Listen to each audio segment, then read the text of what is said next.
Hey all, welcome to Share Trek. This is Raj here. Friends, as you know, I'm on a break. So when you watch this video, I would be on a vacation. I have recorded it earlier in advance because this topic is not very time sensitive. In a way, it's time sensitive, but not very time sensitive like our share market topics. But it pertains to DNA. So today I'm going to talk about a creeping problem that's going to cause all of us a lot of grief if not handled in a timely manner. It's the problem of data storage. I had made a video on this topic in the past, but the urgency seemed to be increasing. So let's check out this topic and the current state of play. Let's get started.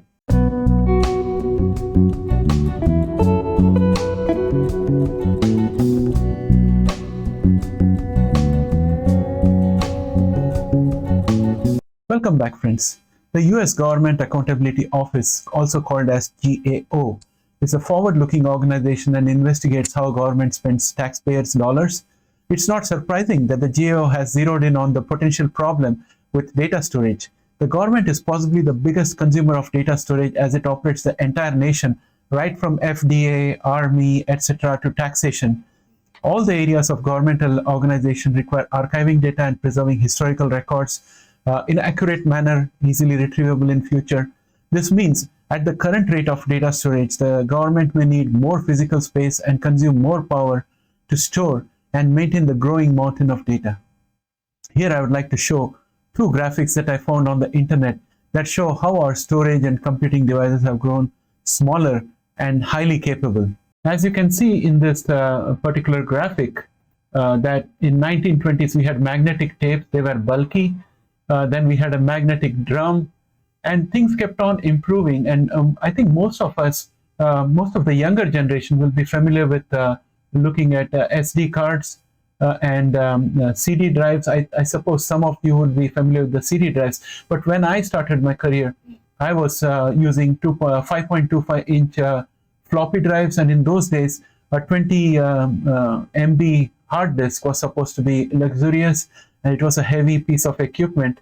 And since then, we have evolved a lot. The next graphic I have here shows you that in 1984, we had miniaturized the 5.24-inch floppy into something much smaller and more compact and sturdy.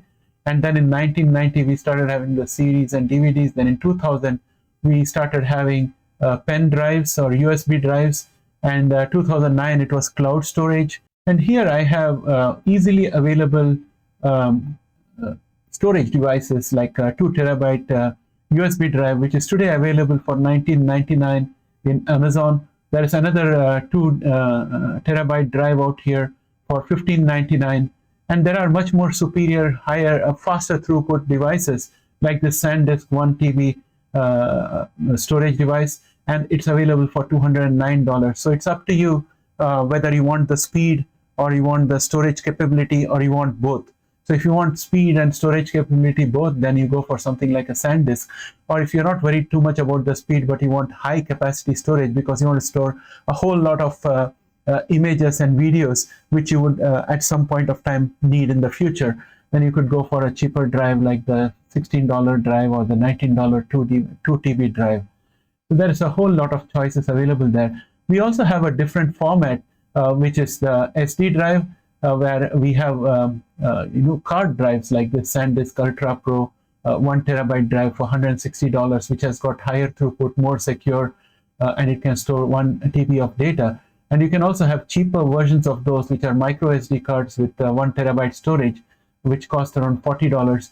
But the throughput might be slower, like read and write speed will be slower.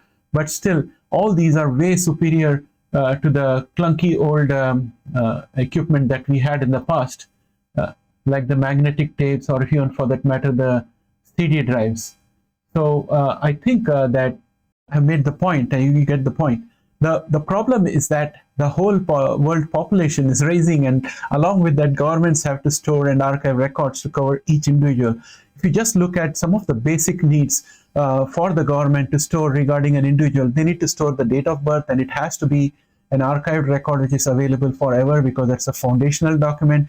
And you need to have death certificates stored because they are related to insurance and inheritance and so many other things.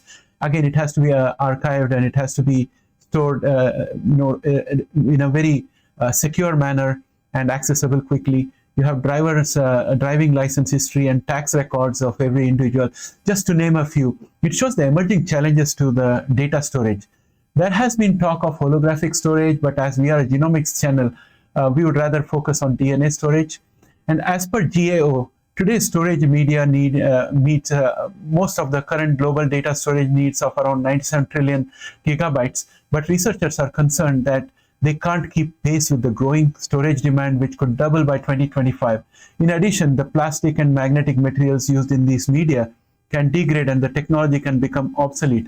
I remember looking at photographs I had stored in old computers before I had to junk them because I wanted to make sure privacy is maintained. And I found that the quality of photographs stored in those PCs have deteriorated. It could also be a factor of the fact that photography has improved a lot, and we have high megapixel pictures right now, which are way superior to what we used to have in those days. But the fact remains that some bits and bytes have been lost here and there. And I also have a bunch of Betamax tapes, and I have VHS tapes, which I cannot see anymore because I don't have devices. Fortunately, I have a cassette player, which I bought from Amazon or somewhere, with a USB connection that allows me to still use my collection of cassettes, which is around 400 or 500 cassettes, because I love music. So I'm still able to use them. But you can see where I'm going with this, that all the storage devices that we have currently can become obsolete, and we won't be able to recover data from it even if it is still present in there. So as per GAO, they have investigated alternative technologies and how they work. And they're talking about two technologies in which they have predominant interest. One is the synthetic DNA, and the other is the laser-edged glass, which have more capability and durability, but need further development before they can be widely used. Current technologies are energy intensive and may not meet the exponentially increasing demand for data storage. Without alternatives such as synthetic DNA or glass storage, businesses, governments, and individuals may lose billions of gigabytes of data in the next decade. However, high costs and slow write speeds of these technologies pose challenges to their wider acceptance at this point of time. In nature, DNA has been storing information since life began. The same coding system can be used to store digital information in an artificial DNA strand created in a lab, not by a biological organism, but purely created in a lab. To read the data, established technology known as sequencing can decode DNA. DNA can hold 11 trillion gigabytes in a cubic inch of material, which means in a cup of coffee worth of DNA storage, we could have the entire data of the whole world stored.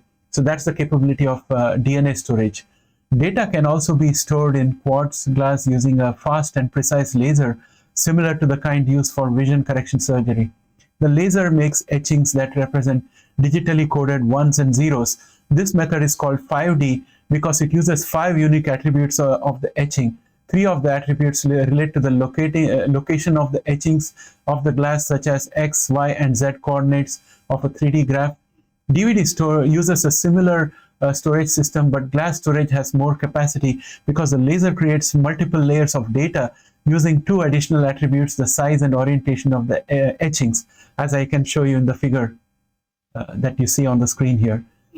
To read data from the glass, a device shines polarized laser light onto etching screen, revealing its 5 attributes. A camera captures these changes, which a computer decodes into the original digital form. Glass data storage can store hundreds of millions of gigabytes per cube inch.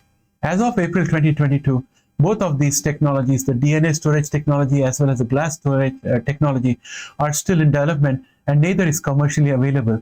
Researchers have successfully used them to store data, and some suggest that they could reach commercialization before 2030. Researchers have successfully stored about 200 megabytes of various forms of data in synthetic DNA, including a music video and the Universal Declaration of Human Rights, translated into over 100 languages.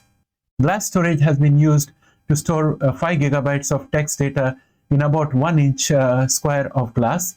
Based on that capacity, researchers believe a CD-sized disk of glass could hold 500 terabytes of data.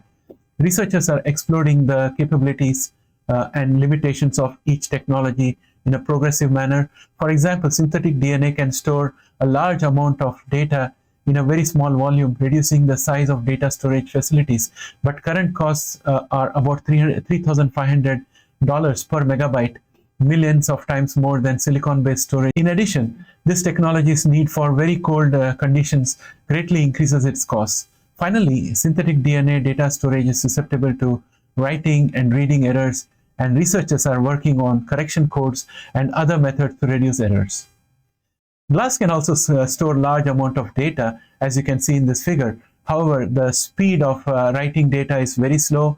It's around 200 kilobytes per second. For comparison, a DVD has a write speed of up to 21 megabytes per second, more than 100 times faster. Glass also presents potential security issues. According to one scientist, some data will remain in the glass unless it is melted or crushed into a powder. As you will see in this graphic, DNA storage is far more superior to any other method currently being researched. If we take DNA and glass storage as two promising technologies, then the advantage and disadvantages can be seen. Storage in both are less resource intensive. Using synthetic DNA and glass for data storage can increase storage capacity while also reducing the need for some raw materials. It may also result in smaller or consolidated storage facilities, which could reduce energy use even with the additional cold storage requirements of synthetic DNA because of its ability to densely pack storage data. In terms of durability, data stored in synthetic DNA could last thousands of years if stored at very low temperature. Data stored in glass could last for billions of years without degrading, even in harsh conditions, unless the glass is shattered or melted. Nothing that an engineered enclosure cannot prevent, and therefore there's a good promise in both of these technologies. In terms of challenges, synthetic DNA requires specifically designed coding schemes and operating systems to access and store them, for example, to reduce errors while reading and writing the data. In terms of costs, synthetic DNA currently costs millions of times as much as hard drive storage. Some researchers suggest that engineering advances in DNA synthesis are needed to bring down the cost. Glass itself is cheap, but components such as laser and cameras for writing and reading data are very expensive upfront costs. In terms of speeds, glass storage may be limited to archiving data that do not need to be rewritten, often due to its very slow writing speeds. I have not seen much information on the speed of writing and reading DNA data, so I can't comment much about that. It's really encouraging to see that there are people thinking ahead and trying to come up with storage solution to meet the demands of the future. If we do not solve this problem, the future will see a slowdown in research and economy because all of our computing systems need highly available rapid response storage systems. As you have seen with the evolution of the PC, the operating system has become bulkier, faster, and more capable and intelligent. With every development in miniaturization of memory and storage and computing, we have been able to pack more into the operating system and application software.